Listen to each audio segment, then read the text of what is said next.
Mesdames, Mesdemoiselles et Messieurs, chers abonnés de ma chaîne YouTube, soyez les bienvenus. Sans générique, justement aussi à ceux qui sont sur Facebook, je vous ai demandé de venir spécialement aujourd'hui sur YouTube et de vous y connecter gratuitement parce que nous pouvons parfois avoir des petites difficultés de diffusion au niveau de Facebook. Je salue donc tout le bataillon des fourmis Magnan, sans pour autant oublier les lecteurs du journal panafricain www.koufran.com et bien sûr nos collaborateurs de tous les jours, à savoir ceux qui veulent que l'Afrique sorte du noir, que l'Afrique prenne son pouvoir et que l'Afrique puisse vendre les produits de son terroir ou issus plutôt de l'inspiration des talents, des génies, des commerçants, des promoteurs ou encore des investisseurs, des distributeurs qui, à travers justement certains produits issus de l'Afrique, sont en train d'organiser une sorte de foire qu'on appelle un salon virtuel, PSAO. PSAO donc, dont le salon va se tenir les 17 et 18 décembre 2021, c'est le networking, et j'ai demandé à tous ceux qui savent qu'ils peuvent avoir quelque chose à produire, à montrer au monde entier, d'aller s'inscrire sur le site www.psao,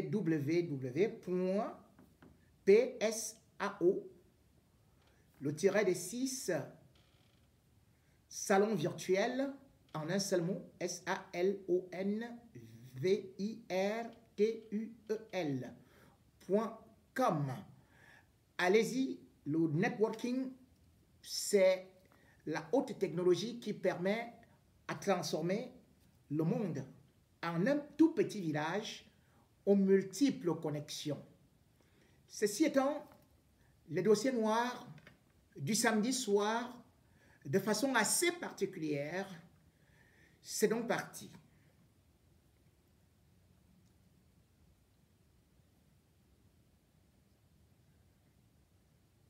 Paul Valéry disait en 1942, je cite, « Le noir fait sortir du sommeil. Ceux qui sont dans le noir, ça peut être des gens qui ont des yeux, mais d'autres aussi sont dans le noir parce qu'ils sont handicapés. Handicapés, parfois, ils ne sont même pas regardés par la société parce qu'ils sont considérés comme des exclus ou alors des sous-hommes. Les handicapés, malheureusement, ne bénéficient pas de l'attention des pouvoirs publics et des hommes valides. Le 3 décembre 2021, c'était donc la 30e édition de ce qu'on peut appeler la célébration internationale des personnes handicapées selon l'ONU. En Afrique, et plus particulièrement au Cameroun, c'est un événement qui n'est pas grandiose et qui d'ailleurs passe dans l'anonymat puisque les handicapés particulièrement sont laissés dans le noir. Beaucoup ne voient pas de la lumière. À une certaine période, on se contente juste, les pouvoirs publics le ministère des Affaires sociales à les inviter au Centre national des handicapés à Touguébé, un tout petit sandwich, quelques petites danses, et c'est terminé. Voilà où est classé l'homme handicapé au Cameroun. Et pourtant, parmi les handicapés, il y a beaucoup qui se débrouillent, qui se battent, non seulement avec les vicissitudes de la vie, avec la maladie, mais surtout se retrouvent devant un mur de la société et même des pouvoirs publics. La personne handicapée est donc reléguée au dernier plan de la société. Les handicapés ont pourtant des droits, mais ces droits ne sont que sur papier, puisqu'on n'en fait pratiquement rien. 30 années de célébration de la Journée internationale des personnes handicapées. Peut-on faire un bilan positif au Cameroun? Que non. La personne handicapée est bien au contraire piétinée, humiliée et même chassée, considérée comme un paria de la société. Et pourquoi? Parce que le régime en place ne met pas les moyens pour pouvoir revaloriser la personne handicapée. En 2000, était inauguré à Ekié, un quartier de Yaoundé, justement, ce qu'ils appelaient le club de réhabilitation des handicapés visuels. Et c'était en présence de la première dame. Des flashs, des petits reportages, et puis c'était terminé. Cette association est dirigée par Coco Bertin, qui parfois peut bénéficier de quelques petites miettes, d'autant plus que c'est la ministre des postes de télécommunications, dont son époux est président du conseil d'administration. L'autre association, c'est bien sûr ce qu'ils appellent l'association des aveugles du Cameroun, dirigée par Tesano, qui de temps en temps peut venir faire quelques petits séminaires à Paris. Et puis, c'est terminé. Les handicapés se retrouvent donc totalement marginalisés. Marginalisés dans une société et surtout par un régime qui n'a jamais rien fait pour pouvoir les défendre. Les personnes handicapées sont dans les pleurs. Les personnes handicapées sont même interdites de mendier en route. Les personnes handicapées ne sont même pas recrutées à la fonction publique. Les personnes handicapées n'ont même pas de possibilité d'étudier dans de bonnes conditions. Quand celui-là a eu à exercer un effort surhumain, il est complètement bloqué au niveau de la fonction publique. Aucun concours aujourd'hui n'est presque acquis aux handicapés. Et pourtant, c'est des hommes qui n'ont pas besoin qu'on ait pitié d'eux. C'est des hommes qui ont du talent, parfois multidimensionnel, mais qui malheureusement n'ont pas de relations, n'ont pas d'argent pour acheter un concours. Je vais vous parler aujourd'hui de quelques exemples qui me font saigner au cœur.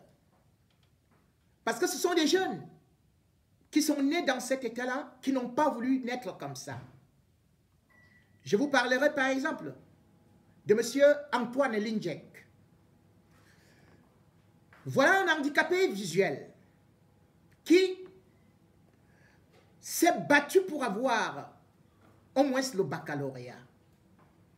Et même après cela, il est parti et il a réussi le concours de l'ESTIC. Il est donc sorti journaliste monteur. Mais maintenant, il ne peut pas trouver d'emploi.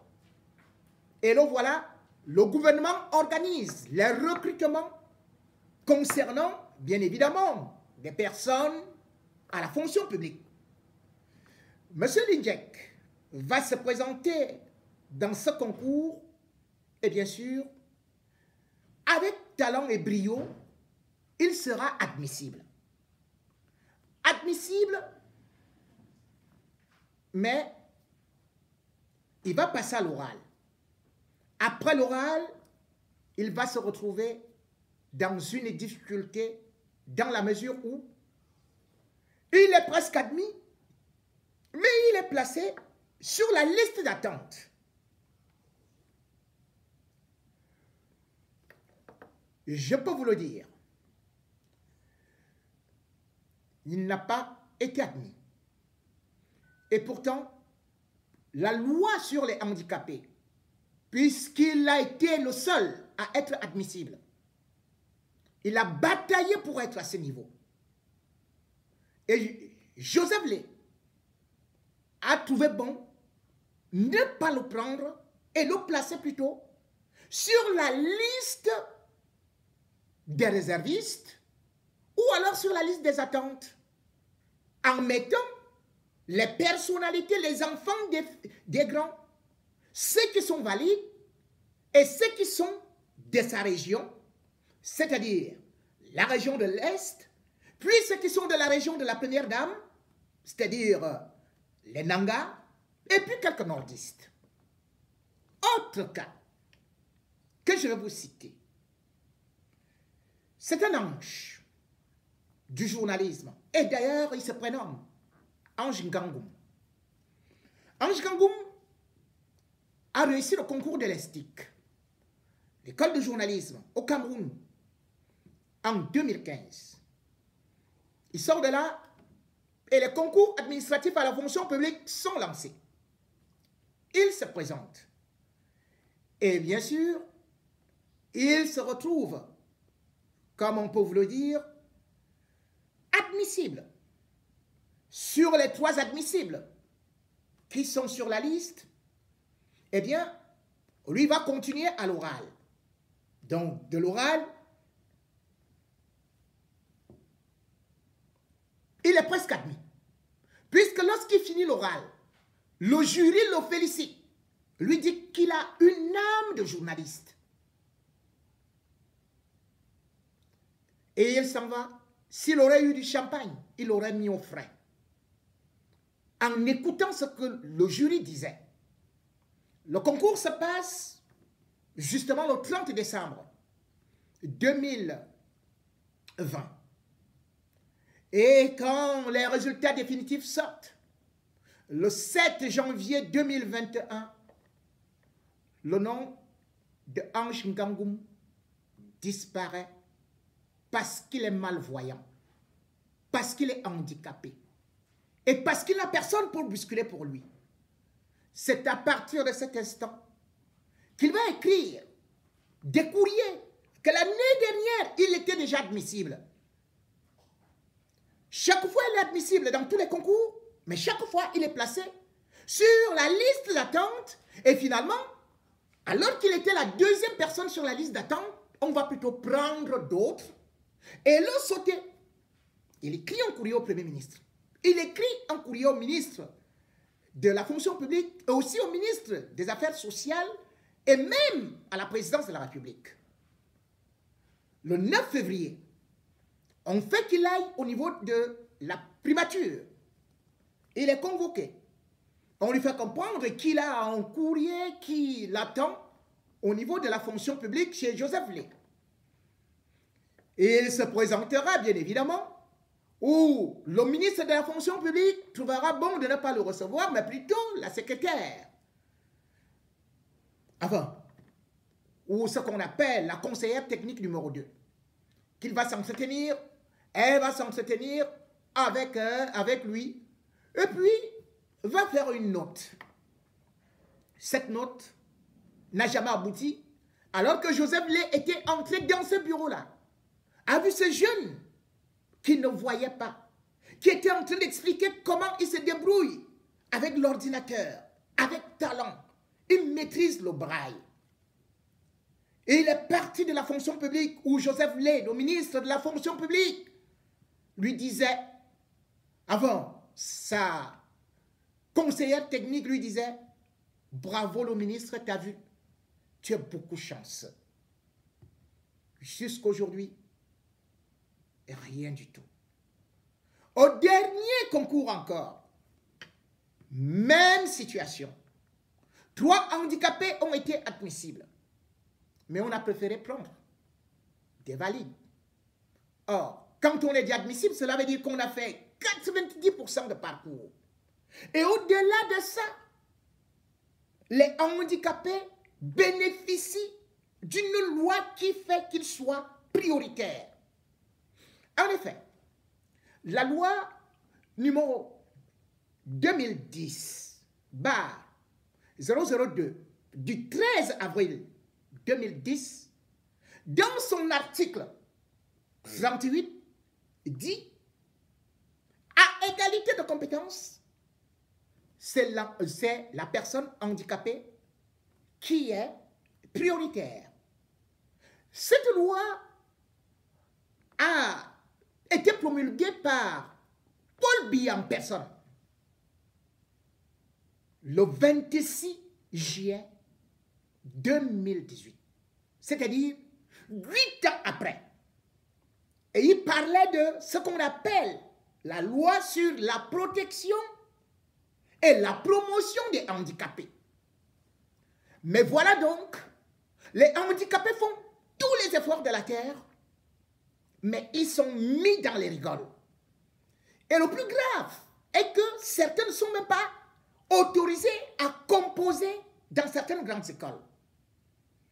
C'est le cas, par exemple, de l'école supérieure de Maroua. À l'école supérieure de Maroua, il y a un candidat, Amadjoda, qui a été interdit par le directeur d'aller même composer. Sans explication. On lui a dit, bon, écoute, voilà, c'est vous, monsieur Soubiane, Aman Amadjoda. Il dit oui. Il croyait que c'est une bonne nouvelle. Alors,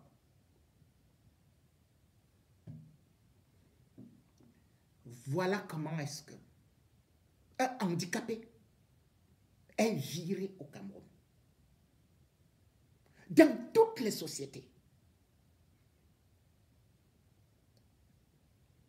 civilisées, l'homme handicapé est privilégié.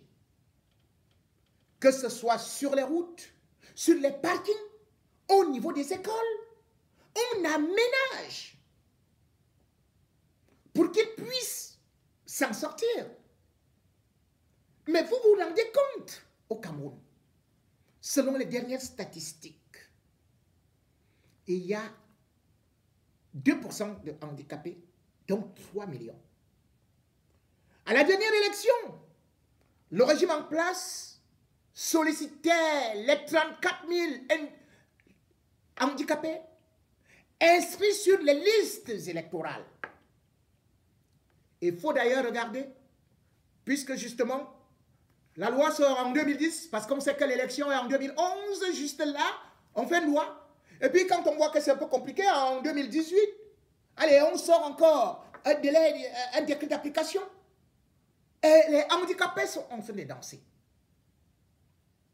Mais tout ça, c'est pour se moquer d'eux. Vous vous rendez compte? Il y a à peine 2 mois, à l'école publique de Kondongo, une femme est partie avec son enfant qui était handicapé. L'enfant a été admis à l'école. Mais quelque temps après, la maîtresse a appelé la dame, lui disant de venir donner 25 000 francs pour qu'elle puisse s'occuper de son enfant. Les parents n'avaient rien. Résultat des courses, l'enfant a été jeté dehors. Il ne va plus à l'école. Ni le gouvernement, ni le ministère des Affaires sociales ne se sont occupés de ce cas. Personne n'a levé le petit doigt. Quand on voit comment est-ce que les handicapés souffrent pour aller à l'école, déjà il n'y a pas l'adaptation de ce qu'on peut appeler l'enseignement pédagogique. Et il y a les enseignants qui ne sont même pas formés. Et puis, les salles de classe ou même les lycées, les écoles ne sont pas adaptées. Un handicapé arrive à l'école, peut-être en tricycle ou en béquille. Il faut monter les escaliers. Parfois, il est obligé d'utiliser ses fesses. Et quand il arrive en classe, parfois il est sourd-muet ou aveugle. Et il peut tripler, quadrupler une classe et puis il est renvoyé au quartier. Voilà la situation qui est très délicate. Et le comble, c'est qu'on va vous dire qu'il y a une école qu'on appelle pour handicap. Mais cette école n'est même pas à la portée des handicapés, puisque déjà en 2010, ça coûtait 150 000 pour y entrer, plus 40 000 pour les infrastructures, pour les livres que l'enfant doit avoir dans son cartable. Comment faire? Dans les lycées, les personnes handicapées, à partir de la classe de 3e même, on leur interdit parfois des matières scientifiques. Qu'est-ce qu'il faut donc faire? Eh bien, il faut chercher tout simplement à aller à l'étranger, donc en France, et il faut donc demander le visa. Et ce visa, on ne l'obtient pas. Les handicapés rentrent dans le quartier. Et là encore, ils sont même interdits de mendier au Cameroun. Interdits de mendier. Qu'est-ce qu'ils peuvent donc faire? Certains se débrouillent. Ils sont poussés au vol. D'autres à la misère, d'autres à la mort. Et puis la société rigole. Les télés camerounaises, et plus particulièrement la CRTV et Cameroun Tribune, ne font des reportages que pour se moquer des handicapés. Lorsque celui-là commet un petit délit, ça fait le tour des médias. Rappelez-vous, en mai 2021, on nous a présenté un certain Calvin et Yafa, qui était à Kondengui, justement depuis le 8 juillet 2019, parce qu'il faisait des bricoles au quartier, et puis on l'a amené là-bas. Arrivé là-bas, il a rencontré les vrais bandits qui ont eu à le former. Et du coup, puisqu'il n'avait aucun avocat pour le défendre, qu'est-ce qu'il a commencé à faire? Il a commencé à imiter Mbonda Yolo. Vous avez suivi cette histoire-là, où il imitait la voix de Mbonda Yolo. Il trouve, par exemple, sur sur Internet, sur Google, le numéro de l'ambassade du Niger. Et puis, il appelle, il dit que oui, c'est le directeur du cabinet civil qui voudrait parler au président de la République, parce que Paul Biya voudrait parler au président de la République. Et le cabinet civil justement, du Niger, avait contacté d'ailleurs le nouveau président du Niger qui s'appelle M. Bazoum. M. Bazoum était convaincu qu'il était en train de parler avec Paul Biya. Or, il parlait avec un prisonnier handicapé. Et si il n'y aurait pas eu de coupure de conversation parce qu'il n'avait plus de crédit, M. Bazoum, certainement, aurait cru qu'il parlait à Paul Biya. Vous voyez jusqu'où ce monsieur est intelligent. On peut s'en moquer, mais il a quand même réussi à prendre aux presses tout simplement d'une ONG américaine qui est au Kenya. Et d'ailleurs, il était en train d'attendre parce qu'il avait déjà pris au niveau de l'ambassade du Gabon, de l'ambassade de la France, il avait même réussi à escroquer les présidents maliens. C'était Semougou. Et il était en train d'attendre 200 millions venant d'une ONG américaine installée à Nairobi et aussi une autre ONG française. On l'a présenté à la télé. Tout le monde s'est gossé, sans demander comment a-t-il fait pour arriver là. Puisqu'il n'a jamais trouvé de travail. Partout où il allait, il a été rejeté. Qu'est-ce qu'il faut faire? On est donc obligé de passer comme cela parce qu'il faut la survie. Ces circonstances, la société ne les voit pas. Même quand ils sont en justice, les handicapés sont condamnés comme des pires malfrats. On ne les entend même pas. À peine arrive-t-il devant le juge, prison. Et pourquoi? Parce que les juges, je vous prends un cas pour les malvoyants ou les sourds-muets. Nous sommes par exemple au tribunal de grande instance de Yaoundé. Et un handicapé de 40 ans est poursuivi pour coaction d'assassinat. Il s'appelle Justice Mba. Coaction d'assassinat avec 14 personnes. Il est sourd-muet. Il arrive devant le juge. Le juge lui dit, monsieur, vous êtes monsieur Mba, justice, vous avez quel âge? Mais lui, il est sourd-muet. Il commence à faire des gestes et tout, et tout, et tout. Le juge dit, quoi? Mais l'homme, c'est dangereux. Mais vous me menacez? Il me montre le doigt. Il veut... Non, non, non, rentrez avec lui en prison.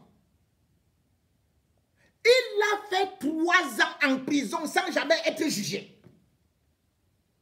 Personne pour lui rendre visite. Et finalement, c'est un avocat qui a pris son cas pour venir expliquer au juge que mais c'est pas possible. Vous ne pouvez pas condamner un handicapé, un sourd-muet. C'est-à-dire que vous ne l'avez jamais écouté. C'est là où le juge dit, donc c'est un sourd-muet. Mais il fallait qu'il parle. Il fallait que quelqu'un de la famille parle à sa place. C'est l'État qui se doit de prendre en charge les traducteurs. Ou bien plutôt, ceux-là qui sont les interprètes des signes ou du braille. Mais l'État du Cameroun ne le fait pas. Le gars, il a été libéré, même pas dédommagé. Il rentre chez lui au quartier et il n'a plus de maison. Il ne sait plus où habiter. 3 ans en prison pour rien. Parce que juste, on avait trouvé lui le sourd-muet. On dit, bon, on cherche les bandits et tout, et tout, et tout. On dit, mais toi, est-ce que tu as vu les bandits passer ici? Lui, il n'entend pas, il ne parle pas. On l'a arrêté, on a dit que oui, c'est un bandit. Et on part avec lui. Je vais vous prendre un autre cas d'un handicapé qui se retrouve au tribunal de Ndokoti.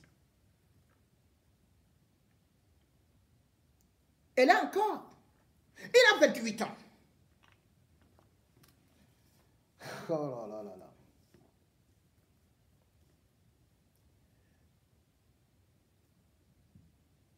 Et ça, c'est depuis juin 2020. Même chose. Il n'entend rien.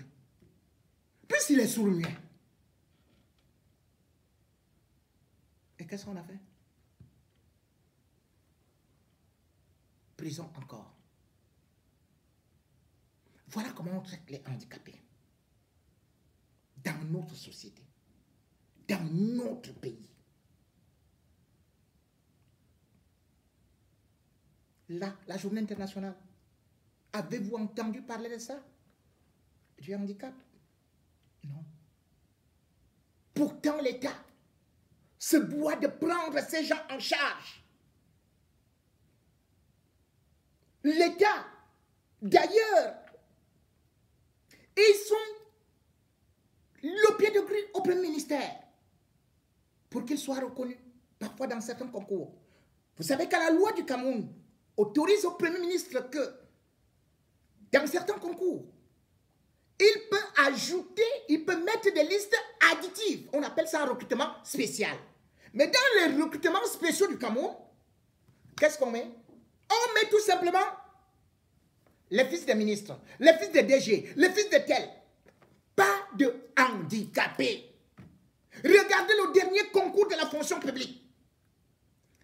Major, c'est qui? C'est le fils d'Abed Nego-Messan. Feu Abed Nego-Messan. Grand ami de Joseph Lé. On ne sait même pas s'il a composé. Mais lui, il est major. Il criait déjà victoire avant le temps. Parce qu'Abed Nego-Messan était de l'Est. Joseph Lé est de l'Est. Et puis, la deuxième personne sur la liste, vient du Grand Nord. Et puis, parce qu'on dit non, non, il faut quand même ajouter quelques gens du Nord là. Et après, le reste, ce sont les Nangas de la famille de Chantal.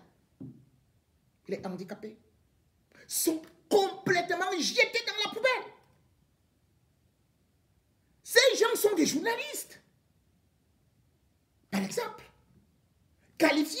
Vous avez à la CRTV des gens qui ne savent même pas faire un montage, qui ne peuvent même pas loger une voix, qui sont là pour manger tout simplement les bâtons de balle et qui bouffent l'argent du contribuable. Comment on peut comprendre que le Cameroun n'accorde même pas 1% de subvention aux écoles des handicapés? Même pas demi pour cent. On parle de 0,00001%. Pendant ce temps, le même gouvernement donne de l'argent à Issam dans Moukbelinga. Des millions, des milliards. Les handicapés sont là. Ils ne voient pas. D'autres ne marchent pas. Autant d'Amadou Ahidjo, André Maritala, qui est pourtant aveugle, était la star. Il allait même regarder les matchs de la CAN. Oui, vous allez dire, il faisait comment pour regarder? Parce que beaucoup de techniques aujourd'hui sont développées. Même en informatique, ils le font désormais. Mais depuis que André Maritala a écrit à Biya qu'il voulait le rencontrer, Biya n'a jamais rencontré un handicapé. Jamais, au grand jamais.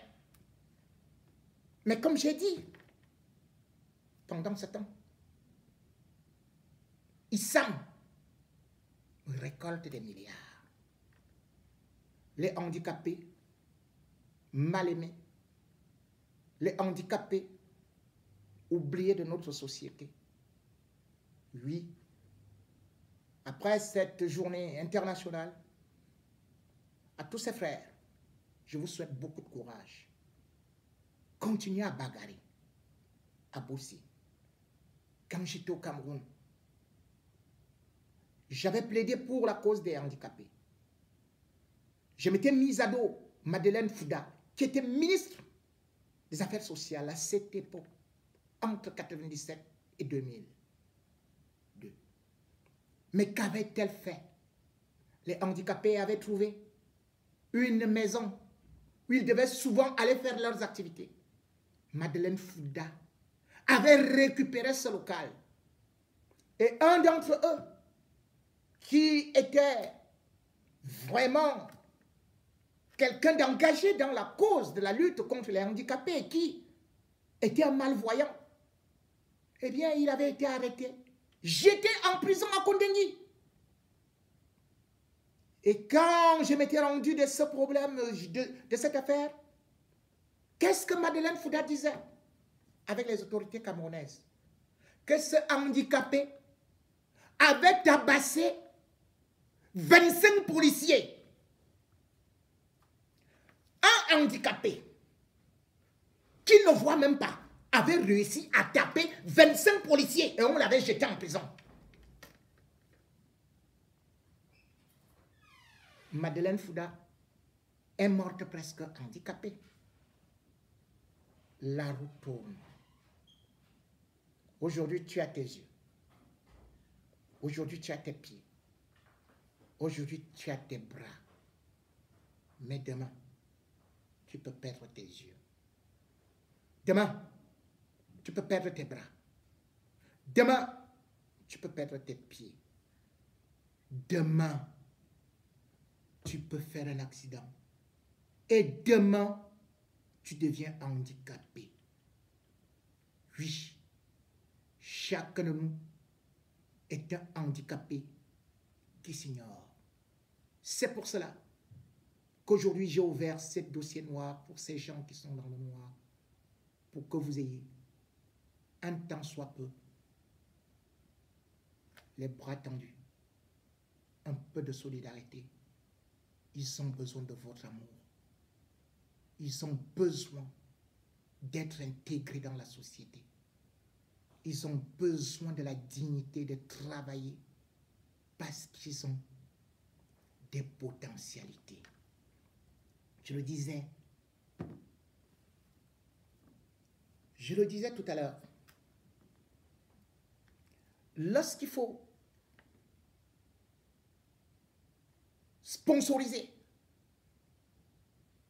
les brigands ou d'autres individus, le gouvernement trouve des moyens. Le gouvernement trouve des prétextes pour justifier l'injustifiable. Je dis bien, le gouvernement camerounais est incapable de sponsoriser ou bien de subventionner une école de handicapés, piétinant l'article 13 de la Convention des Nations Unies que le Cameroun a pourtant ratifié sur la protection des personnes handicapées. Mais le Cameroun, à travers le ministre, l'ancien ministre de l'économie, qui est actuellement le ministre des Finances, Luc-Paul Montazé, a passé son temps et passe son temps à verser de l'argent pour ISAM, un institut privé, tout comme à une télé privée. Et ça, il peut s'en justifier comme il le veut, mais trouve que c'est tout à fait normal parce que s'il y va de sa générosité et d'ailleurs, il peut décider selon sa volonté. Interrogé à l'Assemblée nationale le 30 novembre 2021, Luc-Paul Montazé, devant un sénateur qui lui a demandé de se justifier par rapport à certaines sommes qui étaient octroyées à l'Institut ESIAM d'Amouroubelinga et aussi à Vision 4, eh bien, Luc-Paul Montazé lui a répondu que ce qu'il avait lu dans les réseaux sociaux ne vous disent que ce qu'ils veulent. Mais lui aussi, il dit que ce qu'il veut. La CRTV ne dit que ce qu'elle veut. Mais le problème, c'est que les réseaux sociaux ne disent pas ce qu'ils veulent. C'est les documents qui disent ce qu'on a vu. Est-ce que ces documents étaient vrais? Oui. Puisqu'il n'a jamais démenti. Est-ce que les sommes d'argent sont sorties? Oui. Justifiez, monsieur le ministre. Pourquoi est-ce que vous pouvez prendre 650 millions, 2 milliards pour financer un institut privé? Justifiez comment est-ce que vous pouvez financer Eh bien, M. Paul Motazé s'est contenté plutôt de narguer le peuple camerounais et même les sénateurs qui étaient là, puisqu'il a bien dit, celui dont vous parlez, il ne sait plus Jean-Pierre Amour-Belinga. Eh bien, celui dont vous parlez est allé acheter une télé chez les Blancs. On se plaint tout le temps que ces gens-là viennent acheter chez nous. Il faut plutôt le féliciter, l'applaudir. Quand un Camerounais va acheter quelque chose chez les Blancs, voilà la réponse d'un ministre des Finances du Cameroun. Et dit, vous, en tant que sénateur, vous devez plutôt l'encourager. Moi, en tant que ministre, on ne peut pas me reprocher de l'encourager. J'ai essayé de paraphraser.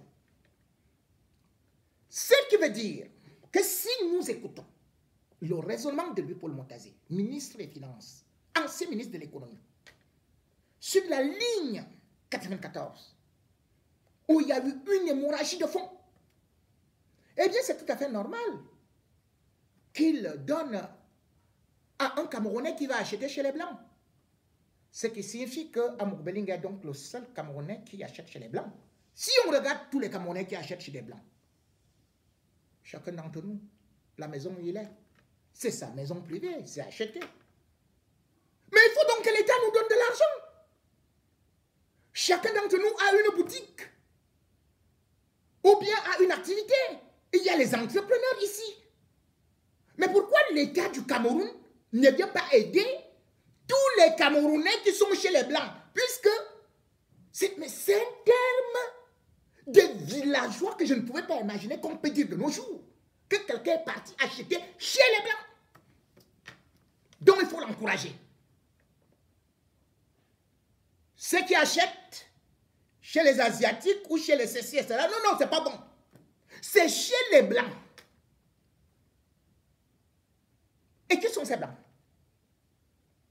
Quand on essaie de regarder Issam, Issam s'est acheté chez les Blancs. Mais c'est un institut qui est bel et bien basé au Cameroun. C'est ça, acheté chez les Blancs. Quand on essaie de regarder la télé dont tu parles, par exemple Télé Sud, Télé Sud n'est pas une chaîne des Blancs. Même si Amour-Belinga a recruté quelques Blancs retraités pour y travailler. Télé Sud est une télé qui est située dans un immeuble à Konyaké. Ce n'est pas son immeuble, parce qu'il y a beaucoup de sociétés partout. Télé Sud appartenait à Kadhafi, et puis la famille Bongo. Et cette chaîne, ne produisant absolument rien, eh bien, il y avait le tribunal de commerce de Paris qui avait décidé la liquider. Point final. Ce n'est pas une chaîne de Blancs. C'est une chambrette d'enregistrement, un petit studio, des petits WC, 2 bureaux. C'est ça une télé. Un petit endroit où on dit qu'on est en train de faire le maquillage là et par la suite, il n'y a rien. L'immeuble Konyaké, ce n'est pas pour Télé Sud. Et si cette télé était pour des Blancs, eh bien, elle aurait été regardée par les Blancs. Aucun Blanc ne regarde Télé Sud. Mais qu'est-ce que le Blanc va regarder sur une chaîne qui n'a même pas ce qu'on peut appeler une unité de production? Une chaîne où pratiquement les gens sont... Mais attendez! Cette chaîne n'est même pas regardée par 0,001%. Voilà une chaîne qui est donc en France, qui est regardée par Motazé encore au Cameroun. Puisque personne ne la regarde ici. Personne. Et pourquoi choisir cette chaîne de télé? Qu'est-ce que ça rapporte à notre société? Puisque même sur le plan du marketing, ça n'a aucune valeur. On prend une chaîne en fonction de l'audimat. Qu'est-ce qu'elle vaut? Rien du tout. Et si tel est donc le cas que tous les Camerounais qui sont dans des chaînes de télé de blancs, mais lui, Paul Montazé, mais tu m'as vu, tu me regardes souvent dans les vraies chaînes des blancs. Les vraies chaînes des blancs, c'est-à-dire que l'audimat, c'est le top, top, top. Depuis l'époque iTélé, Direct 8, jusqu'à aujourd'hui. Mais pourquoi tu ne viens pas me donner cet argent? N'est-ce pas que j'apprends ici que le Paul Montazé vient dans la diaspora, bien même fait les virements à certaines personnes de la diaspora, avec Ketia Cortés. Mais moi, je suis dans les grandes chaînes de télé. Je suis dans les grandes radios. Tu me sautes groupe. Tu vas donner des milliards à d'autres qui ne représentent pas le Cameroun. Cet argent est pour nous. Tu ne m'as jamais rien donné. Tu n'as jamais donné à un Camerounais valable de l'argent qui nous appartient à nous tous. Ce n'est pas votre argent. Ce n'est pas à vous de décider qu'il faut donner de l'argent à Mugbelinga parce que vous partez faire vos petites choses à gauche, à droite dont je ne veux pas parler. Nous sommes dans l'obligation de rendre compte. Regardez autant d'argent que vous avez dépensé. Vous avez voulu mêler dernièrement que oui, on a aussi donné à Equinox. Mais c'est vrai, Tchunke a fait une sortie pour dire, mais depuis la création d'Equinox et même de la nouvelle expression qui, quand même, faut-il le dire, après le Messager, est un journal de notoriété internationale. Mais lorsqu'on voit les sorties de Tchunke qui dit que il n'a jamais reçu de subvention, est-ce que c'est normal? Alors que sa chaîne est la plus suivie. Mais sur quels critères donc vous basez pour donner des subventions? Qu'il faut sponsoriser telle école, il faut aller sponsoriser tel projet, il faut aller sponsoriser tel autre. Mais c'est quoi ça? Mais c'est des détournements. Amugbelinga arrive à la présidence de la République. Il prend de l'argent pour des faux marchés. Il revient parce qu'il vous dit qu'il va créer peut-être quoi là de Paul Biya. Vous versez de l'argent. Tôt ou tard, chacun d'entre vous rendra compte de ce gaspillage des deniers publics. On apprend aisément. Mais attendez, vous avez déjà la CRTV. Vous partez, vous courez encore chez Africa 24, chez Nemale. Et derrière, là-bas, c'est encore quelques petits blancs, comme ils vous impressionnent, parce que blanc, blanc, ça vous impressionne. Moi, je travaille avec des blancs. Vous me voyez au milieu des blancs, tous les jours.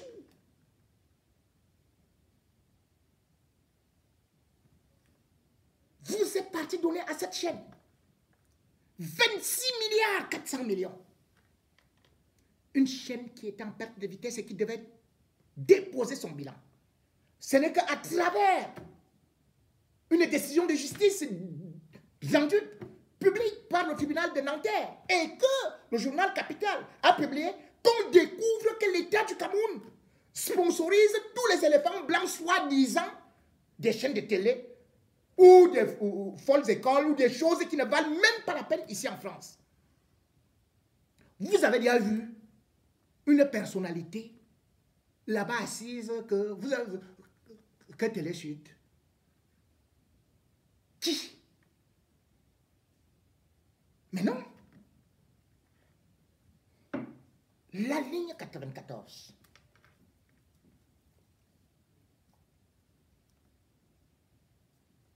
La ligne 94.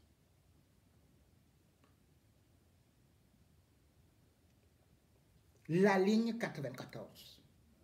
Il faudrait qu'un jour, vous rendiez compte. Trop d'argent a circulé, a été détourné. Et pendant ce temps, le peuple est affamé. Pendant ce temps, on a besoin de l'eau, de l'électricité. Il manque des tables bancs. La ligne 94 était pour des grands projets. Où sont ces projets? Qu'est-ce qui a été réalisé? Citez-moi un seul grand projet en 39 ans de pouvoir avec la ligne 94.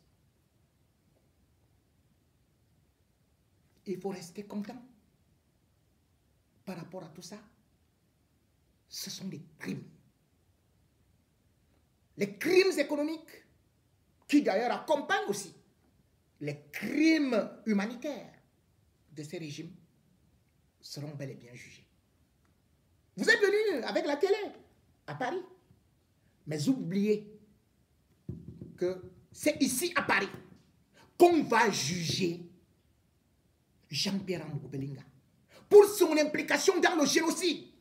C'est ici à Paris qu'on va juger ceux qui ont financé cette télé.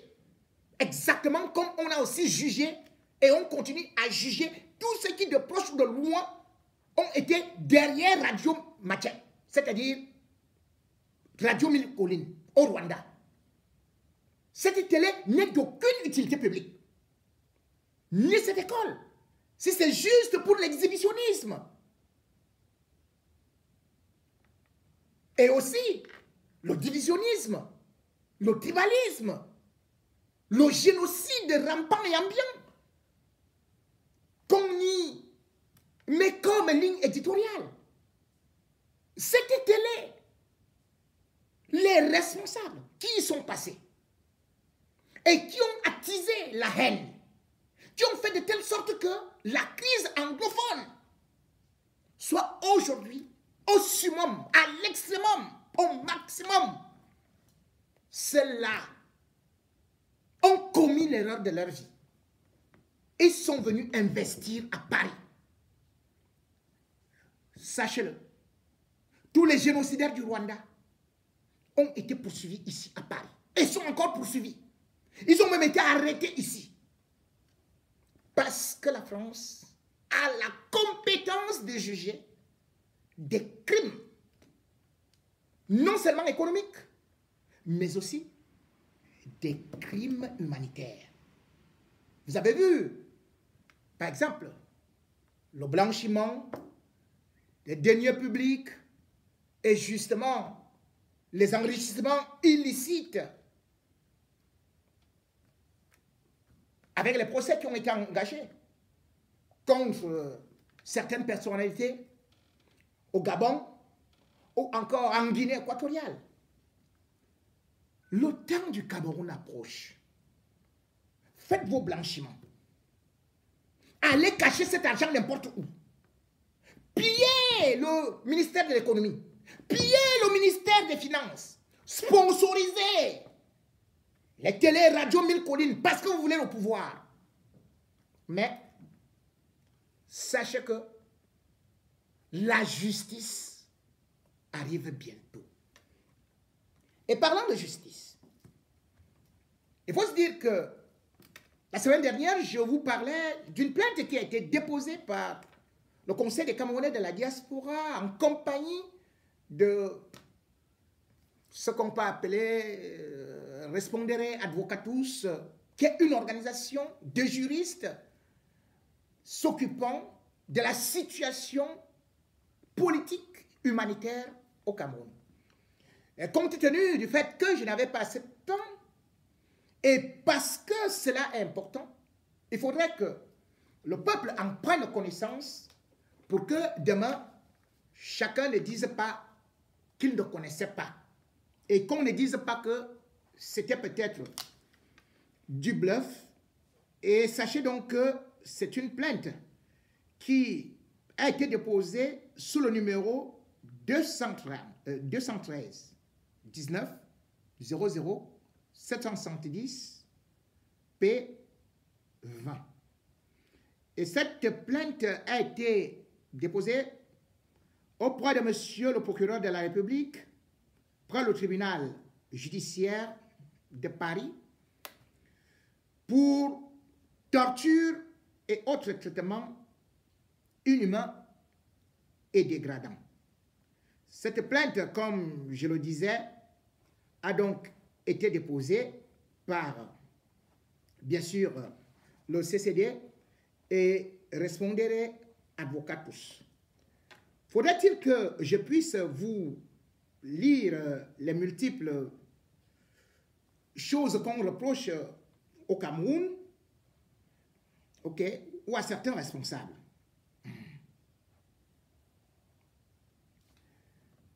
Les auteurs ou complices d'infractions commises hors du territoire de la République peuvent être poursuivis et jugés par les juridictions françaises, soit lorsque, conformément aux dispositions du livre du Code pénal ou d'un autre texte législatif, la loi française est applicable, soit lorsqu'une convention internationale donne compétence aux juridictions françaises pour connaître l'infraction.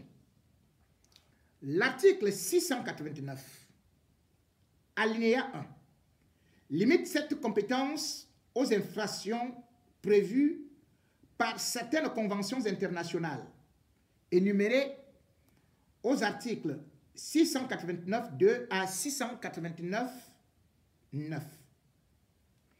En application des conventions internationales visées aux articles suivants, peut être poursuivie et jugée par les juridictions françaises si elle se trouve en France toute personne qui s'est rendue coupable hors du territoire de la République de l'une des infractions énumérées par ces articles. L'article 1 de la Convention de New York contre la torture stipule 1. Aux fins de la présente convention, le terme torture désigne tout acte par lequel une douleur ou des souffrances aiguës, physiques ou mentales, sont intentionnellement infligées à une personne aux fins notamment d'obtenir d'elle ou d'une tierce personne des renseignements ou des aveux, de la punir d'un acte qu'elle ou une tierce personne a commis ou est soupçonnée d'avoir commis, ou de faire pression sur elle, ou d'intimider, ou de faire pression sur une tierce personne, ou pour tout autre motif fondé sur une forme de discrimination.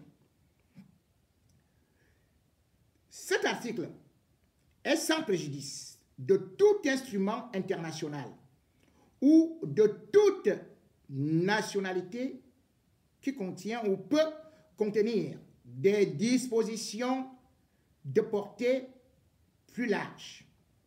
L'article 2 de la dite convention précise 1.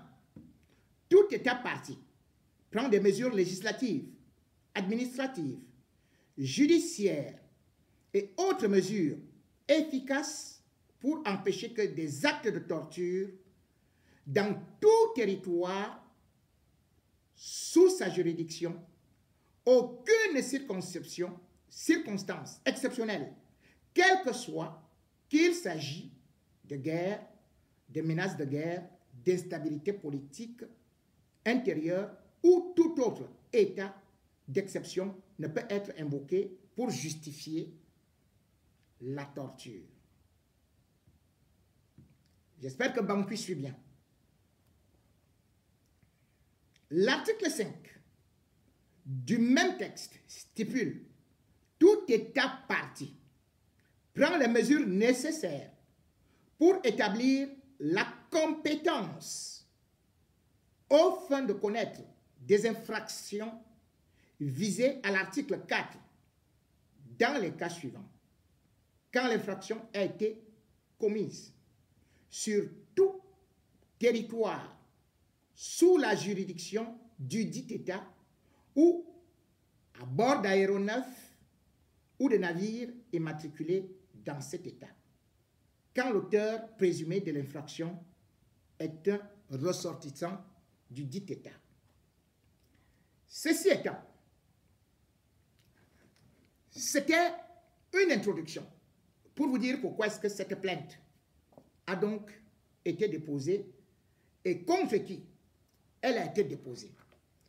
Et bien sûr, beaucoup de personnalités du Cameroun sont impliquées et devraient donc, dans les prochains jours, répondre de leurs actes.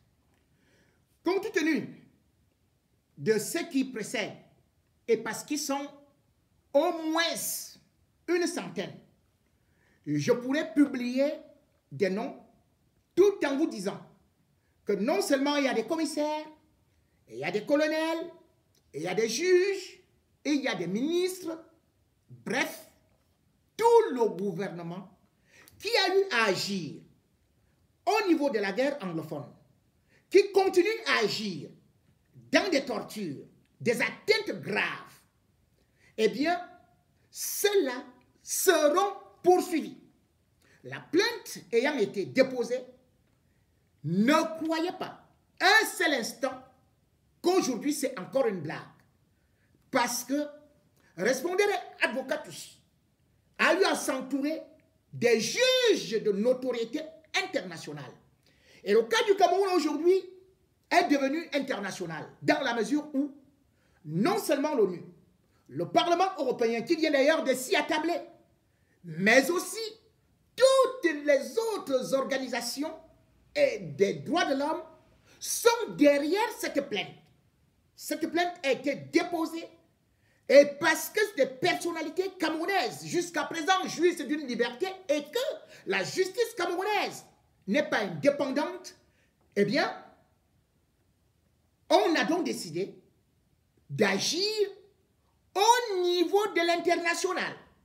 Combien de fois l'ONU, combien de fois le Parlement européen, combien de fois la Grande-Bretagne, combien de fois l'Allemagne, combien de fois les États-Unis ont demandé au régime Biya de traduire, ne serait-ce que les militaires qui sont auteurs d'exécutions extrajudiciaires en justice.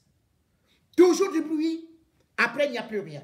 Combien de fois on a vu des enfants se faire abattre? Et jusqu'à présent, ces militaires, ces policiers sont en toute liberté juste après qu'il y ait eu quelques petits bruits. Combien de fois on a demandé au régime Biya de pouvoir faire de telle sorte que la justice soit indépendante. Or, jusqu'à présent, on le constate, la justice est à tête chercheuse.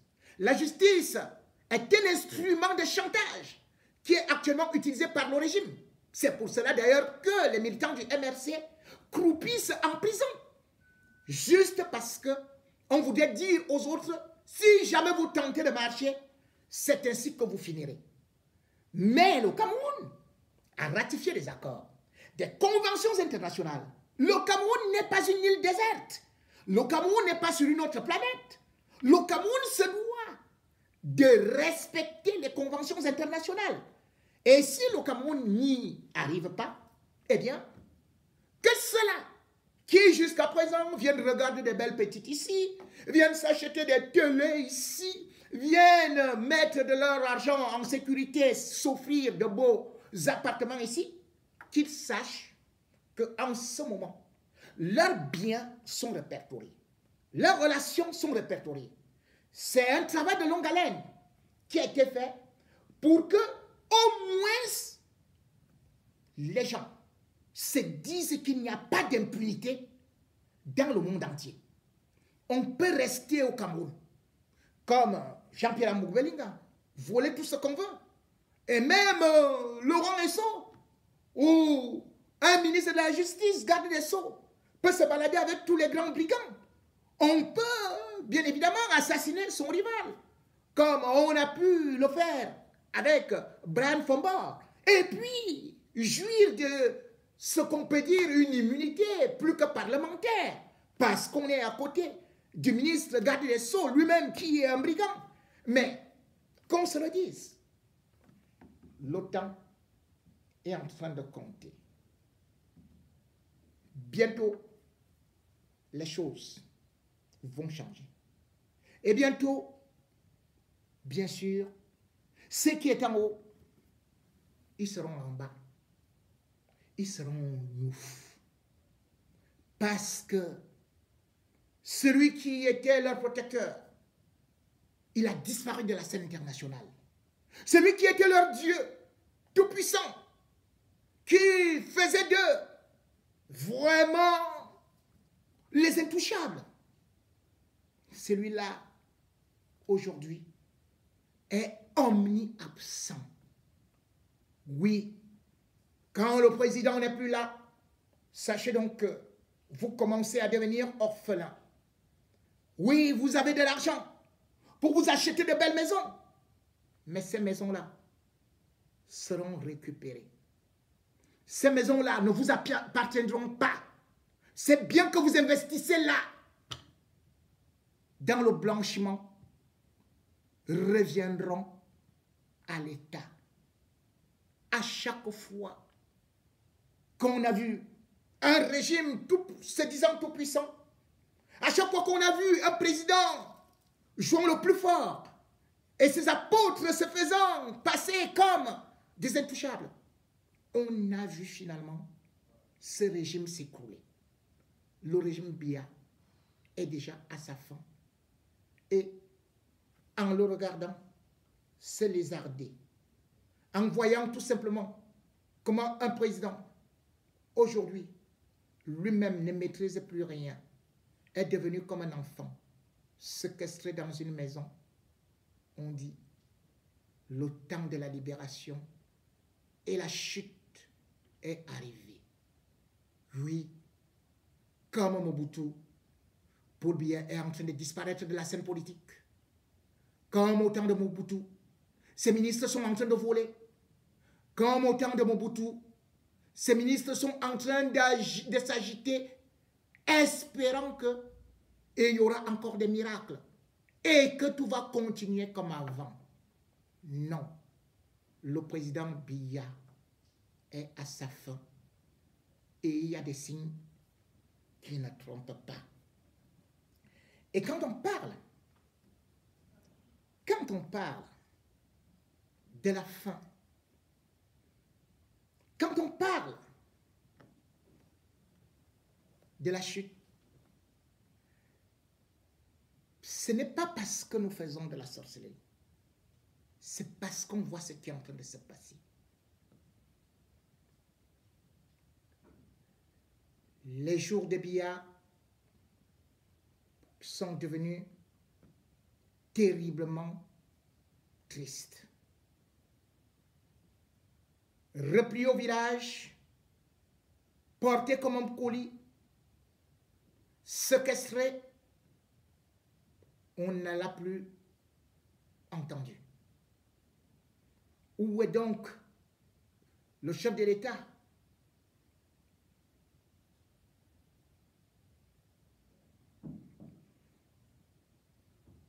On murmure, on susurre, mais la réalité est que Biya se porte très mal et son empire est en train de s'écrouler.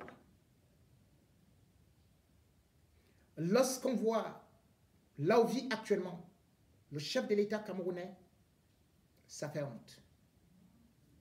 Notre frère, Afis Nouma, a fait une bonne enquête. Lui qui est militaire de formation a réussi à s'introduire également dans ce palais par certains agents. Quand nous avons reçu les images qui nous sont parvenues, on a compris que tout était terminé. Mesdames et messieurs, un chef de l'État du Cameroun dans sa résidence qu'on appelle 222 en Bomaka.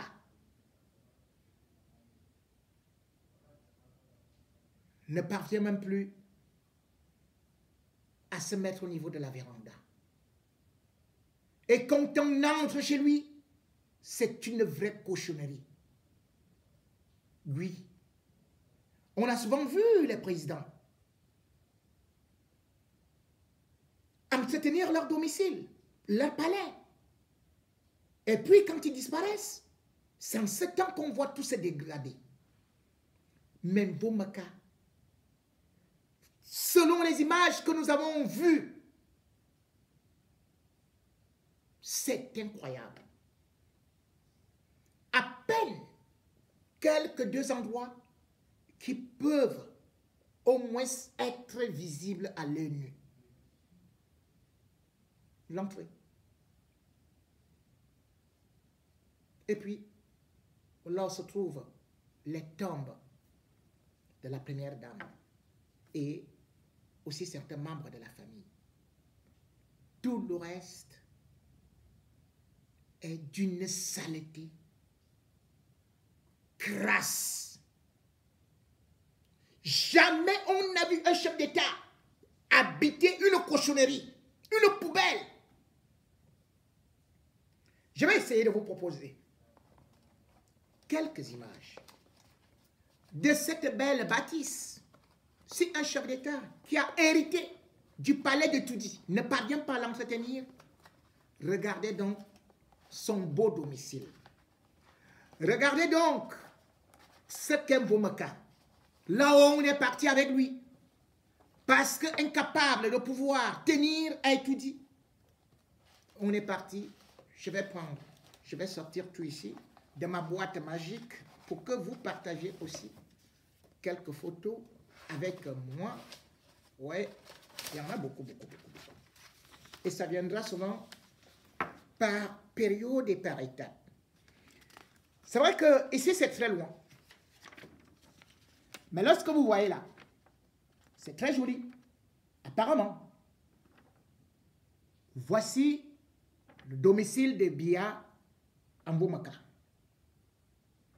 Vous allez constater que les couleurs et surtout le style ressemblent à l'un des palais de Mobutu Sese Seko.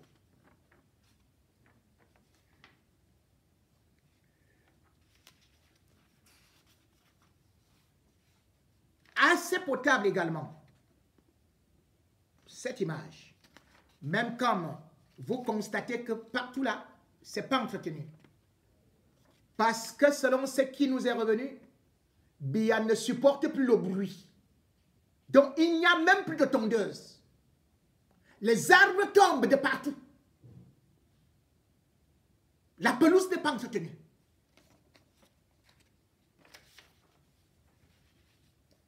Ici, c'est encore un endroit assez potable. Ça, c'est la tombe. C'est là où la première dame, décédée en 92, justement, le 22 juillet, Jeanne Irène, a été inhumée.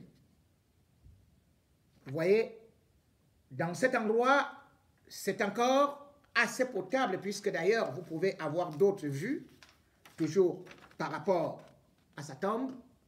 Le seul endroit qui reste entretenu par quelques Akonolinga est ça. Voilà, on passe par là.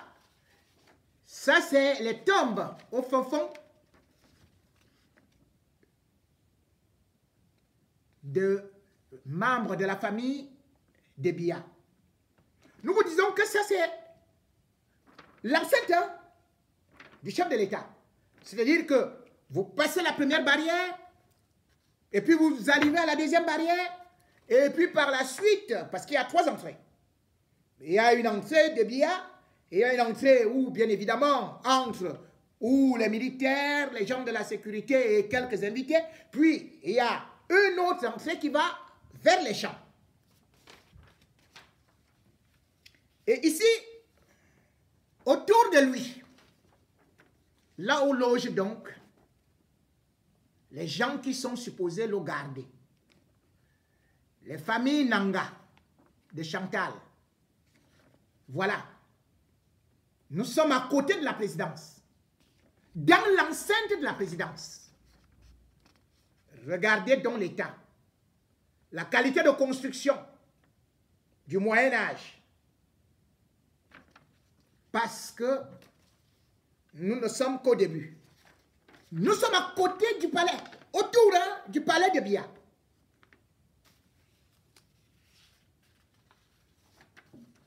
Regardez l'état des maisons où loge la sécurité de Biya. Les peintures ont été faites pour la dernière fois dans les années 90. Et pourtant l'argent sort chaque jour, chaque année, pour refaire ces peintures. Regardez l'état. C'est ici que loge la garde présidentielle, la DSP, la direction de la sécurité présidentielle. Et vous pouvez le constater chez le président. Bien évidemment, il n'y a pas de l'eau. Voilà quelques petites réserves dans cet état. Ça, c'est chez le président. Et d'ailleurs, vous pouvez bien regarder aussi ça ici. Et vous regardez la beauté des murs, hein? Les moisissures et tout le reste. Voici les réserves d'eau. Un chef d'État dans son village, avec ceux qui le gardent, avec la famille de la première dame, les Nanga. Les voilà. Et quelques boulots. Voilà l'état des maisons. Pour manger. Vous avez donc vu que voilà l'eau que je vous ai montré. C'est ici, dans ce poulailler, qu'on prépare pour tout le monde. De toute façon, il y a lui là, de maître d'hôtel, comme Mobutu. Voilà. Regardez comment est-ce que les assiettes sont partout. Et là-bas, dans ce camp-là, les militaires mangent soit du riz qui est poto-poto, avec de la bouillie, parce que l'argent est détourné. Ils devraient avoir normalement 350 000 de frais de mission. Mais ils ont à peine 15 000 par mois.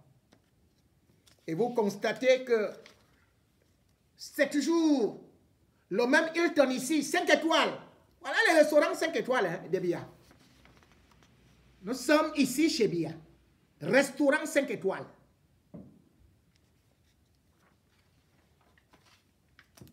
C'est par terre, hein.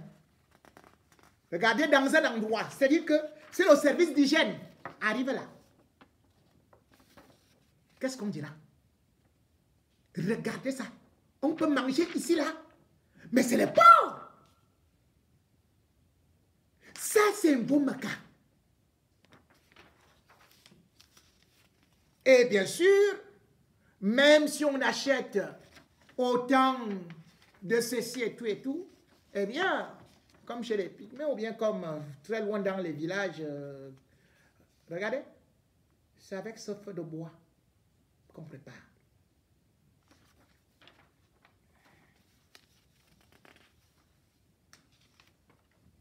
Voici l'état. Vous avez vu? Nous sommes au palais de Mbomaka. Ce n'est pas la qualité que Amouroubeling appartient à filmer les villages d'autrui. Hein. Vision Mille Collines. Allez filmer chez Biya. Voilà le chez Biya. Ouais. Même ici, il n'y a pas même une vieille chaussure. Hein. Puisqu'ils marchent même pieds nus. Regardez l'état de celle de la famille présidentielle. Ils s'élèvent, voilà, heureusement. Il y a un papayer qui pousse là. Ouais.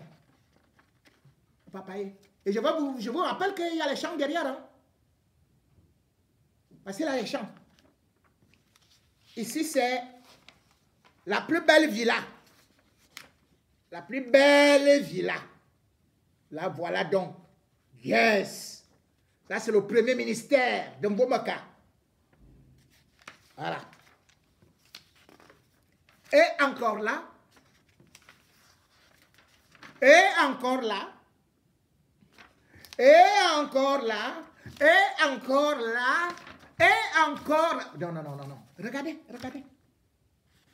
Regardez. Nous sommes chez Biya.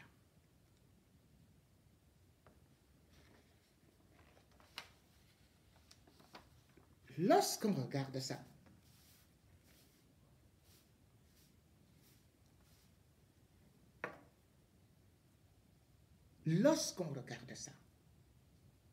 on dirait que le chef d'État n'existe plus. Il est vrai que ça fait quand même depuis longtemps. Mais on voit aussi jusqu'où Biya ne s'est même pas aimé. Il n'a pas aimé son village. Ça ressemble aux anciennes bâtisses de Mobutu. Mais sauf que Mobutu, contrairement à Biya, avait au moins investi dans son village, à Bagdolit. Mais tout ce qu'on est en train de voir, ces photos ressemblent à ce qu'est devenu Bagdolit. Mais Mobutu, lui, au moins, quand il avait pris le pouvoir par coup d'État en 1965, en 1967, il a décidé de transformer le chez lui parce que le chez lui n'avait que des pailles. Il était issu de familles pauvres. Biya lui aussi, il n'était que le fils de catéchiste. Mais Mobutu, à Bagdouli, avait monté au moins 3 châteaux. Et sur ces châteaux-là, on pouvait avoir, par exemple, c'est exactement ce qu'on voit aujourd'hui. En Bomaka. C'est comme l'ancien château de Mobutu. Lui, il avait au moins 3 châteaux. D'ailleurs, on appelait le chez Mobutu Amambu. C'est-à-dire que l'un des châteaux qu'on appelait le Versailles des tropiques ou alors de la jungle. Parce qu'il y avait un luxe insolent. Au-delà de ça, on pouvait voir des maris. Il y avait 3 lions hein, à l'entrée de chez lui. Bien, ces lions-là sont déjà renversés. Quand on voit ce qui est en train de se passer chez Biya, et quand on voit que ce monsieur est parti vivre dans des hôtels de luxe, et vient vivre dans de telles conditions, même au bout au moins chez lui, et il y avait au moins, il avait transformé, mis même un barrage hydroélectrique, et il avait mis une piste d'atterrissage qui était la plus longue d'Afrique. Son palais était le plus beau, oui. Même si aujourd'hui, les militaires, qui sont, hein, ils font déjà les champs de maïs et de manioc. Là où Mobutu faisait les fêtes, aujourd'hui, vous savez ce qu'on fait là-bas? Les enfants jouent aux billes. Les femmes viennent squatter, même des fous sont là-bas. Et il y a un seul type qui est là-bas qu'on appelle Monsieur Mobutu, un villageois, qui est là pour essayer de transformer ça, de dire qu'il faut aussi un peu de pauvreté, de propreté. Mobutu dans son palais, il était couché sur un lit comme ça, télécommandé. Il arrivait dans une piscine. Mais chez Biya, en 2014 déjà, il avait tenté d'aller dans la piscine chez lui. Dans les années 2014. C'est-à-dire que... Mais il est sorti de là avec des ampoules. Parce que la piscine n'était pas entretenue. Chez lui, il n'est même pas balayé. Un chef d'État, on le voit là, propre, beau. Mais regardez Mbomaka. Mobutu avait transformé Bagdolit en véritable ville. Mais sans Melima et Borova. Regardez ce que Biya a fait. Vous regardez à côté de lui là. Il a bloqué une route, la seule qui peut être bitumée, depuis 82, qui conduit aussi chez Mbondayolo. Allez chez Mbondayolo. Mbondayolo a construit à Mossop, à 10 km de Boyoma Sala. Ça dépasse la résidence de Biya, le château de Biya, la maison d'un président. 250 fois. Il veut dire qu'il n'avait pas de l'argent. Tout cet argent qu'il perdait là, à gauche et à droite, dans les hôtels. Et au-delà de ça, en 2011, on avait décidé que Biya, par rapport à certaines choses qui étaient en train de se dessiner, qu'il allait quitter le pouvoir. Et c'est pour cela qu'on avait dit qu'on va transformer au moins son village, comme lui aussi voulait imiter Mobutu. Puisque tout ce qu'il a fait, c'est dans l'imitation de Mobutu. Homme lion là-bas, homme léopard là-bas. Et d'ailleurs, lorsque vous regardez même la tombe de sa femme, c'est exactement comme ça aussi. La femme de Marie-Antoinette, hein, que Mobutu avait tuée en 1977. Il avait aussi épousé dans la galère en 1955. Biya, sa femme, est morte parce qu'elle lui disait aussi, comme Marie-Antoinette avait dit à Mobutu, que laissons. Quand justement il y avait eu le scandale avec Robert Messi à la société camerounaise des banques qui avait dit que Biya et sa famille avaient volé, vidé la banque de 4 milliards. Jeanne Irène fut tuée. Et Biya, c'est là, au seul endroit. C'est-à-dire que pour aller se moquer d'elle, il passe là-bas, il rigole et il rentre. Comme Mobutu, hein? Mobutu, il allait toujours à la tombe de Marie-Antoinette le dimanche. D'ailleurs, il avait même construit une église là-bas. Marie de la Miséricorde. La chapelle de Marie de la Miséricorde. Mais à lui aussi, ils font toujours semblant d'être des chrétiens, des croyants. Hein? Mais des buveurs de sang. Mais ce que je suis en train de dire, c'est que qu'on ne dise pas que Biya est modeste. Mais c'est un gaspilleur, c'est quelqu'un. Vous comprenez pourquoi est-ce qu'il n'a pas construit le Cameroun? Il est incapable de construire chez lui. Incapable. Si Haïti, on n'avait même pas laissé de palais, le type là sera à Mokolo. La présidence de la République sera à Mokolo, sur un comptoir. Comment vous pouvez croire qu'en 2011, justement, on avait fait le projet de Moyoma Sala, le centre touristique, que c'est là où il devait recevoir souvent les invités comme un ancien président et tout et tout. Mais de là, on a quand même prévu qu'il devait avoir, à partir de 2012, le centre touristique de Moyoma Sala avec un hôtel de 50 chambres. Il devait avoir une mosquée, une église, un centre culturel, et puis des cours de tennis, et tout et tout. Mais Biya a pris ce marché-là, il a donné à qui? À son frère. Pierre Meba,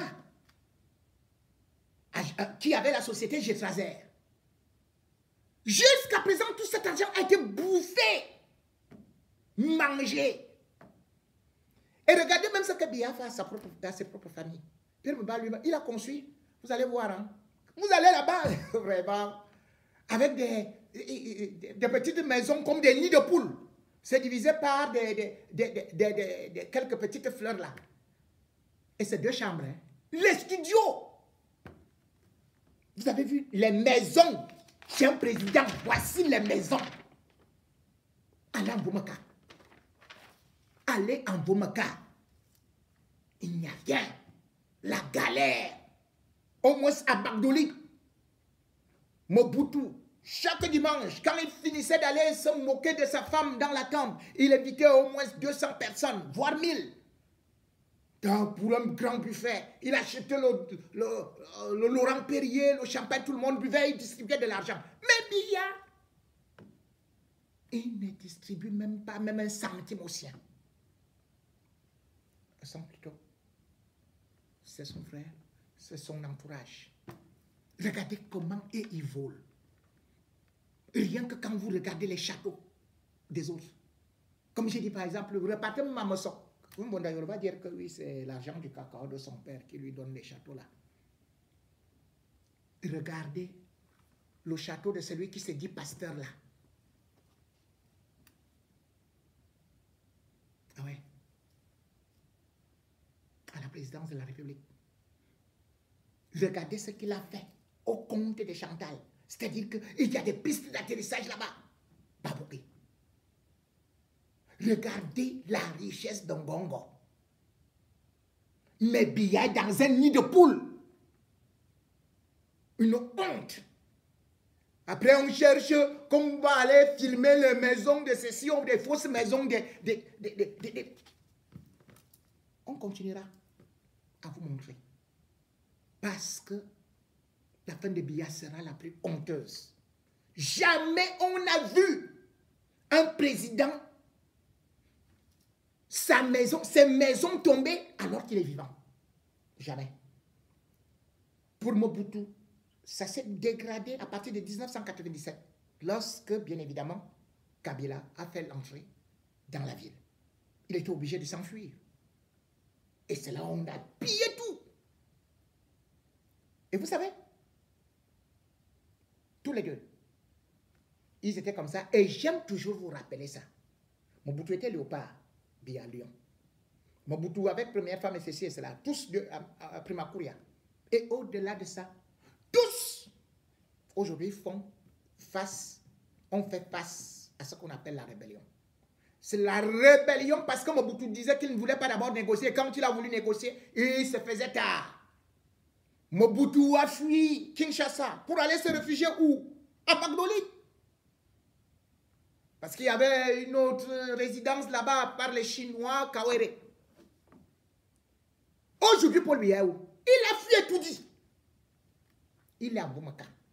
Mobutu, dans ces derniers jours, il ne parvenait plus à pouvoir recevoir ses ministres et tout et tout. Parce qu'il était rongé par la maladie. Biya aujourd'hui est rongé par la maladie. On ne le voit pas. Et il y a à peine, c'est bon, celui qu'on appelle l'amiral Fouda. Et puis Mondayolo qui arrive de temps en temps. Le week-end comme ça. On ne le voit pas. Qu'on ne vous mente pas. Lui-même ne sait pas ce qui se passe autour de lui. Puisqu'il a quelques instants de lucidité.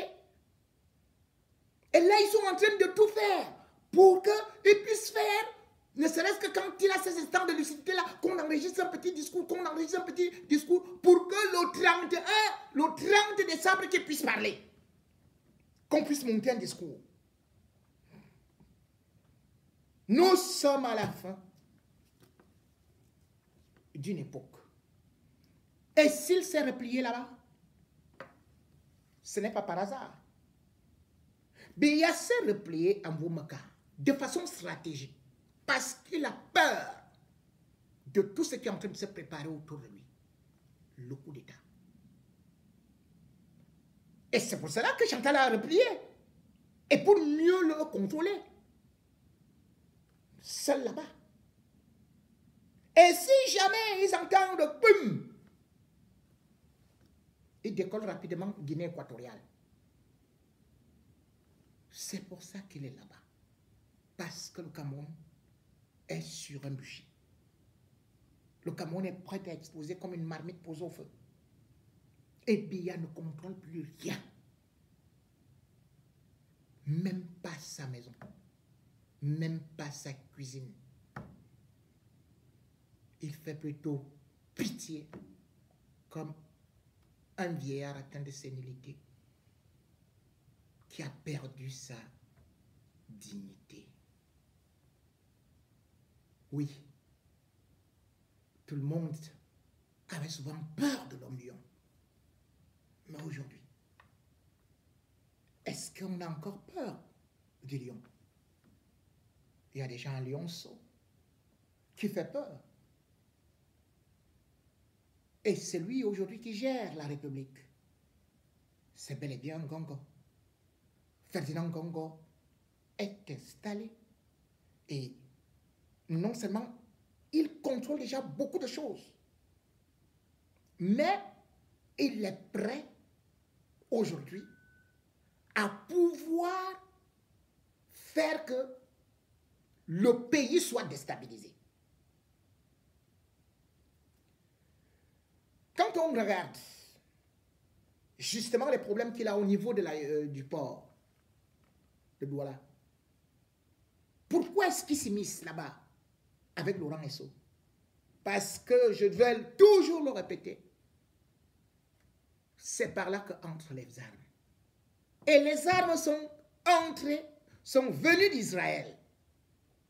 Ngongo, tout le monde sait aujourd'hui que il est proche du Bir. Que le CED, Galax et Toga, est aussi son homme de main.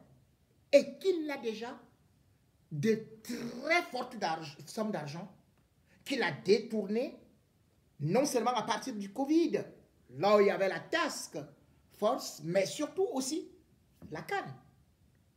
Mais il contrôle aussi très bien ses adversaires.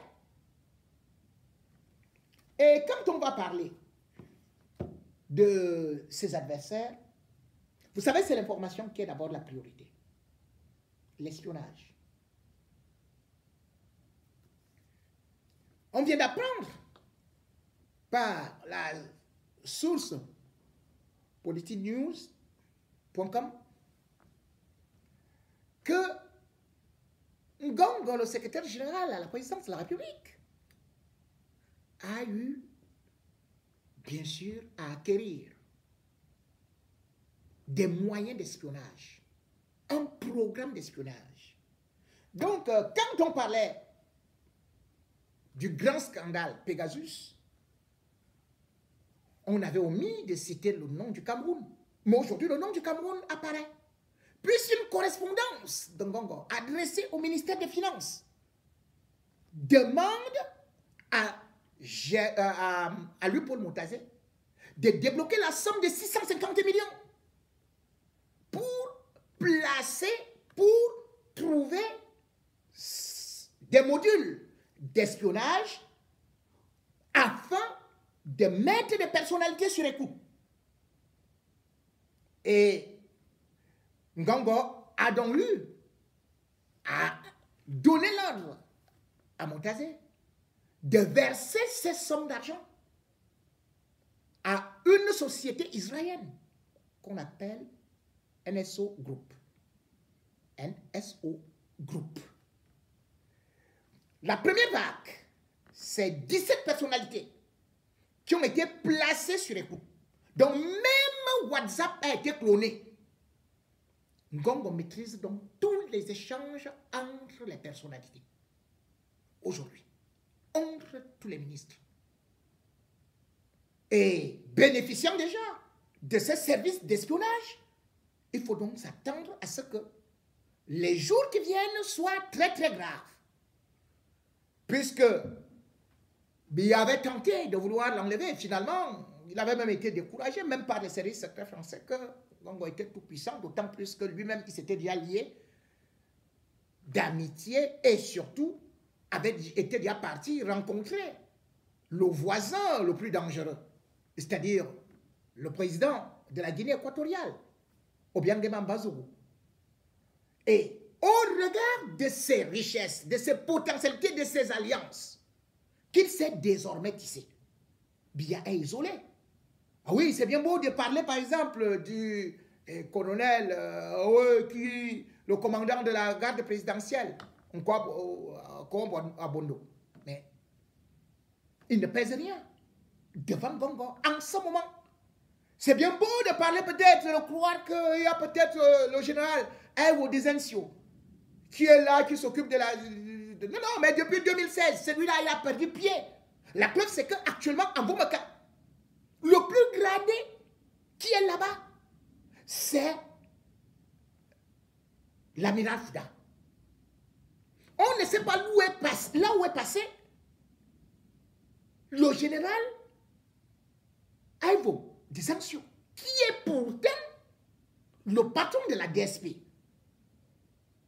Qu'est-ce qui s'est passé? On sait très bien qu'à une certaine période, il s'est accoquiné là avec Amgoubelinga pour des faux marchés, qui lui a fait gagner beaucoup d'argent.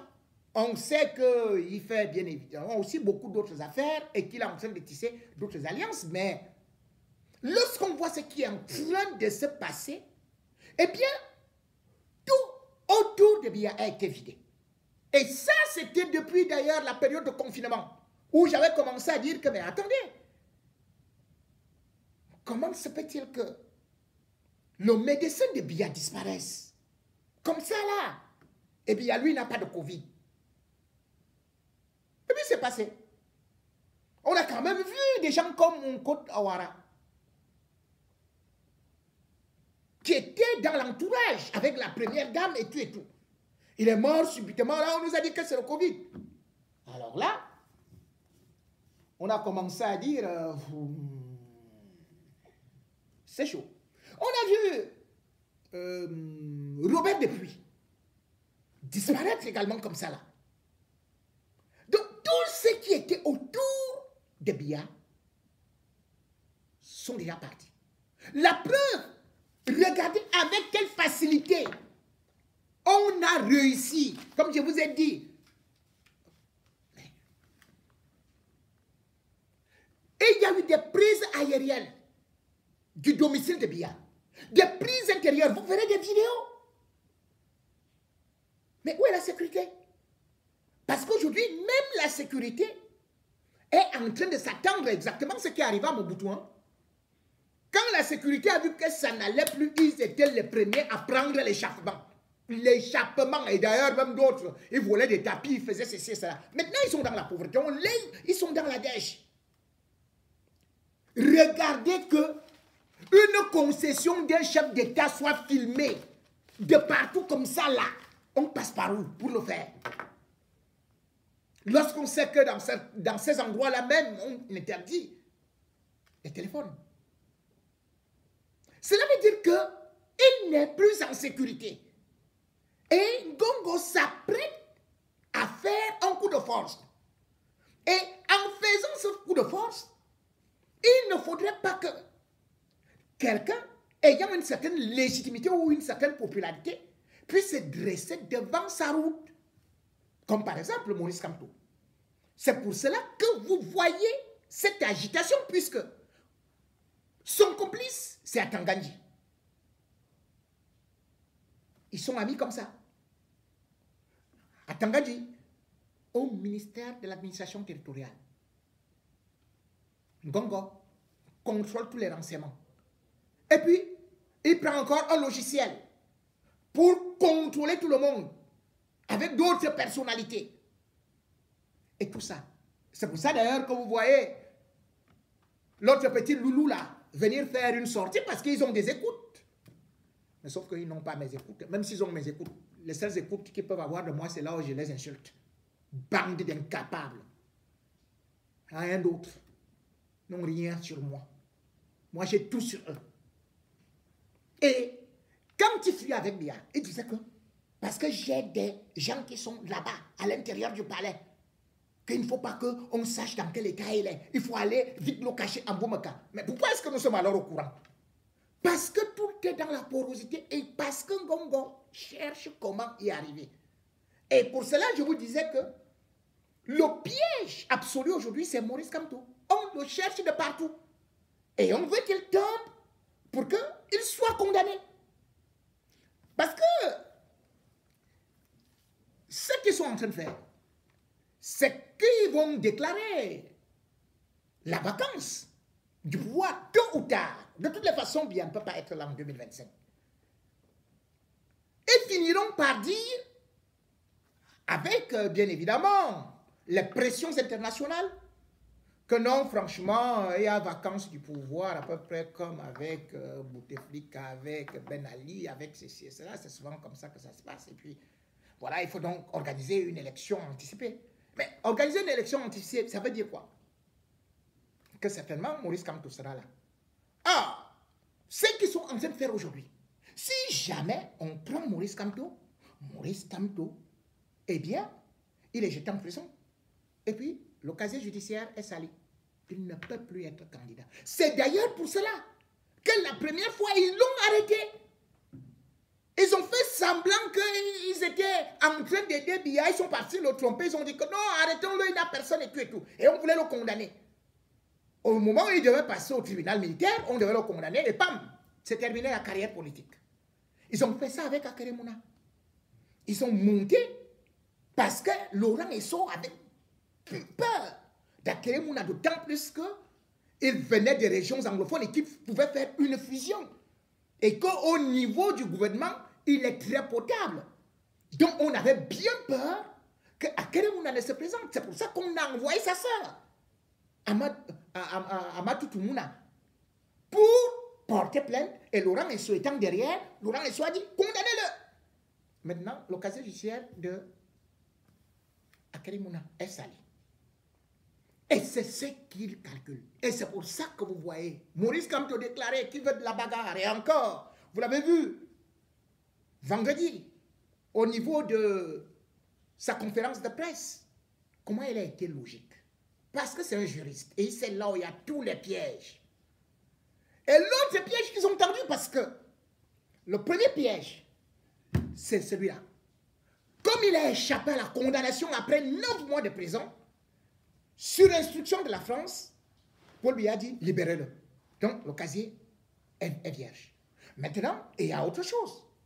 Quand il dit qu'il faut la révision du code électoral pour qu'on soit dans un processus normal, ils ne veulent pas pourquoi. Uniquement pour une chose. Parce qu'avec l'actuel code électoral, Maurice Kamto ne peut pas se présenter. Puisqu'il n'a pas d'élu. Puisqu'il a boycotté l'élection présidentielle. Alors qu'est-ce qu'ils se disent? Il faut qu'on le tienne par là. On va déclarer la vacance et le temps pour nous de vite lancer les nôtres et hop, c'est parti. Entre-temps, le coup d'État a eu lieu. Et puis, ça nous permet de placer qui nous voulons. Parce que pour qu'il se présente candidat à l'élection présidentielle, il faudrait qu'il puisse trouver un parti politique qui acceptera le présenter comme candidat. Ce qui n'est pas le cas. Puisque c'est eux qui gèrent tous ces partis-là. On a beau parler de la coalition de ceci et cela, ça c'est des chansons pour ceci et cela. Donc, à partir de là, cela montre aujourd'hui que le peuple camerounais doit être prêt. Le changement est là. Vous avez vu, nous avons notre Mobutu qui est en train de partir. Il est maintenu comme ça, comme un épouvantail. Parce que c'est leur caution morale, leur caution politique. Biya, en fait, n'existe plus. Biya ne signe pas les décrets. Il n'est même pas au courant de ça. C'est l'autre. Nous sommes dans un pays où chacun défend son macabo. Donc, par voie de conséquence, son beefsteak, par voie de conséquence, il y a une solidarité, même s'ils se détestent. Ils se tiennent parce qu'ils se disent que si jamais Biya part, si jamais on n'a plus la possibilité de s'agripper sur Biya, on est mort. Donc, on préfère aller avec lui en Bamaka. Faire semblant que c'est lui qui continue à diriger. Mais chacun sait qu'il ne dirige plus. Nous sommes en pleine période de coup d'État. Nous sommes dans le gré à gré. Ils ont des moyens financiers. Ils ont l'armée. Mais ils ont oublié. C'est que même ceux qui étaient à côté de Mobutu, qui croyaient que ça allait se passer ainsi, ils étaient obligés, eux aussi, de s'enfuir quand l'heure avait sonné. Oui, quand un régime tombe, il tombe avec tout ce qui faisait sa force. Quand un Baba tombe, il amène tous les arbustes autour de lui. Biya ressemble aujourd'hui à un Baba qui a perdu non seulement ses feuilles, mais aussi dont les racines sont déjà pourries. Biya aujourd'hui est un lion édenté. Et le lionceau chaton d'Ngongo qui est en train de venir avec son troupeau croit que le peuple camerounais est un peuple de moutons. Mais nous avons la solution parce que nous avons compris son jeu. Merci de m'avoir écouté parce que j'aurais souhaité parler de Samuel Eto'o par rapport à cette élection qui se dessine actuellement au niveau de la FECAFOOT et surtout par rapport à ces grandes révélations sur des corruptions concernant, bien sûr, aussi Cellou Momondjea et la FIFA qui est déjà déçue et ce qui va en découler. Mais compte tenu du fait que, justement, nous avons déjà parlé de pas mal de sujets, Je vous donne rendez-vous, bien évidemment, au courant de la semaine prochaine pour pouvoir développer ce sujet et d'autres sujets qui vont arriver. Merci de m'avoir écouté. Bon samedi. Au revoir.